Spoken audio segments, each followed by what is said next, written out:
21 anos de idade eu me caso com um rapaz que era um pequeno empresário da cidade, que tem uma história muito linda também. E os meus pais foram no meu casamento para não ficar feio para a sociedade, porque até então eles também não conversavam comigo ainda pelo fato de eu ter me apaixonado em Jesus. Meu casamento então, meus pais foram.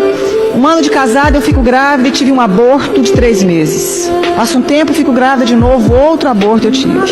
Descobriu que eu tinha falta de progesterona e que não conseguia engravidar, nem segurar gestação alguma sem remédio para engravidar. Então eu tomo remédio, fico grávida novamente e com 8 meses de gestação, então eu tomo remédio, fico grávida novamente e com 8 meses de gestação, justamente no dia que eu completo 24 anos de idade, nasce a minha primeira filha, Letícia, branquinha dos olhos azuis como o pai, linda. A minha mãe ainda era muito longe de mim, os meus pais não se aproximavam de mim pelo fato de eu estar apaixonada em Deus. E eu me lembro que a minha mãe então foi ao hospital porque era a primeira neta que havia chegado na casa. E neto quebranta muito o coração dos nossos avós, dos pais, né?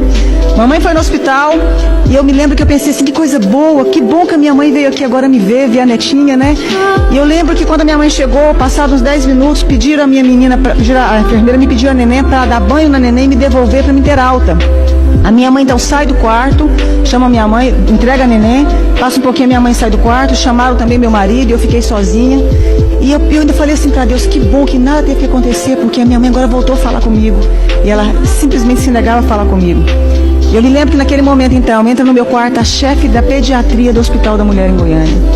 Aquela chefe da pediatria começou a acalentar as minhas mãos como ia me dar alguma notícia. Ela disse, mãezinha, acabou de acontecer uma fatalidade.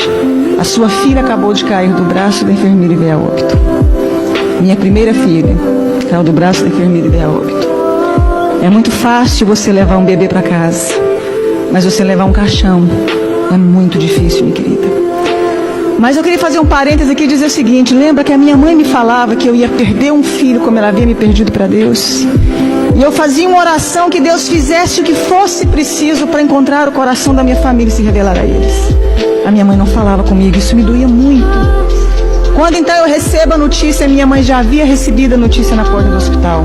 A minha mãe sobe as escadarias do hospital, entra no quarto e começa a gritar, filha, me perdoa. Filha, eu queria que você tivesse perdido um filho para as drogas, para o mundo lá fora, mas não nessa fatalidade. A minha mãe começa a abraçar as minhas pernas, beijar as minhas pernas. Mas foi a primeira vez que eu vi a minha mãe dizer que me amava. Foi a primeira vez que ela me deu colo. Foi a primeira vez que a minha mãe teve tempo de dizer que eu era especial e importante para ela. Foi a primeira vez que ela pôde ouvir porque eu havia escolhido caminhar com Jesus. E houve então ali um momento de restauração, de perdão entre eu e minha mãe. Os meus pais voltaram a falar comigo. Eu mandei fazer um exame do corpo da minha filha porque eu já tinha tido alguns abortos. 30 dias depois chegou o laudo do exame. Eu descobri que a minha filha havia nascido sem cálcio e sem glicose. A Letícia jamais iria andar e teria convulsões simultâneas. E a minha médica fala para mim, adota um filho porque você não pode mais ser mãe. Mesmo com os remédios, sua filha veio com problema. E eu disse que eu acreditava num Deus capaz de mudar a nossa vida, a nossa história, a nossa sorte. Um ano depois eu dei à luz a uma criança linda, perfeita e sadia chamada Angélica. Faz 11 anos mês que vem. 3 anos depois dei à luz a Annelise, tem 8 anos hoje.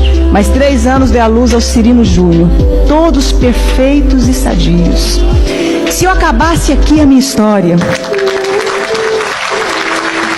você já poderia dizer que esse Deus é maravilhoso.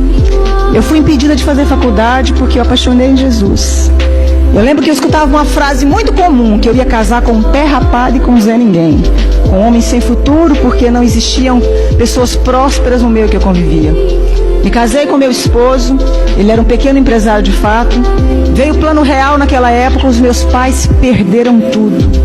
A minha irmã, que doutorou na Itália, foi trabalhar, não deu conta de exercer a profissão dela. Os meus irmãos todos ficaram desestruturados junto com os meus pais. E Deus levanta o meu marido com grande prosperidade. Deus começou a honrar um rapaz que até hoje tem a 4ª série colegial e é considerado o maior empresário no ramo de carro no estado de Goiás. Deus começou a honrar o meu esposo de uma forma sobrenatural. Eu que não tive como me formar, fazer o meu curso superior, comecei então a pedir a Deus que me ensinasse a mexer com o nosso ramo de atividade.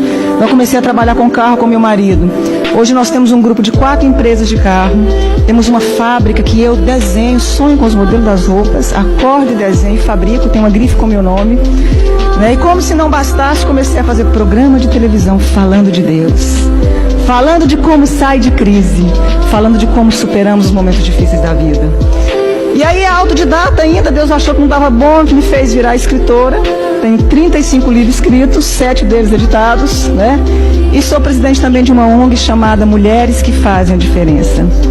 Eu pude entender algo na minha vida, que quando a gente acha que a gente não é ninguém, e que não tem como mais resolver a nossa história, existe um Deus capaz de fazer um milagre na sua vida. Existe um Deus capaz de mudar toda a sua história. Para terminar, os meus pais, quando perderam tudo, vieram trabalhar para nós. Meu pai trabalhou como meu motorista há muito tempo, ele trabalha na cidade do interior, cuidando de frete. A minha mãe é a chefe da minha fábrica. Os meus irmãos um tempo trabalharam conosco. Todos eles vieram trabalhar conosco. Deus, meu pai um dia chorando me disse, um dia eu te disse que Deus mudasse a sua história, mas eu não imaginava que eu fazia parte dela. E eu quero dizer uma frase para você, dentro do nosso tema. Uma pessoa que é covarde, ela não tenta fazer nada na vida. O fracassado, ele não termina. E o vencedor não desiste. Você nasceu para vencer. O impactante testemunho da ex-modelo é uma edificação para a igreja, demonstrando a graça transformadora de Deus